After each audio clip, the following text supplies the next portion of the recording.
An undercover investigation at licensed dog breeding sites across the U.S. reveals conditions the Humane Society describes as disturbing and inhumane. The nonprofit says it is actively working to put an end to questionable breeders. Allison Henning has more. There were several pet shops listed in the report as buying from breeders who were a part of this investigation. This was the only one in the Tampa Bay area, but the store is defending its record. This is raw footage from July this year showing conditions at sites that serve pet stores across the nation and Florida, including one in the Bay Area.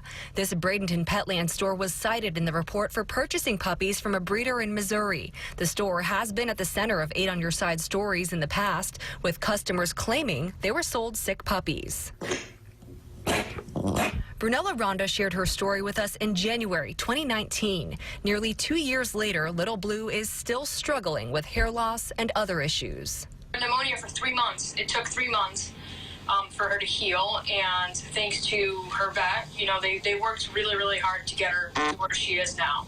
That's a horrible life for a little puppy. It's no surprise that so many customers end up with puppies who are really sick. I contacted the store's franchise owner for comment Tuesday. I was sent this statement reading in part, the owners actively visit breeders and purchase from breeders who go above and beyond the USDA minimum standards. In the state of Missouri, there are additional state standards that are stronger than the USDA. The store did purchase only 3 puppies from the breeder in Missouri that the Humane Society claims they investigated, but stopped buying from them in May.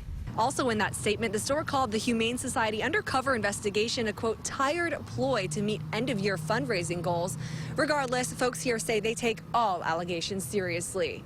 In Bradenton, Allison Henning, 8 on Your Side.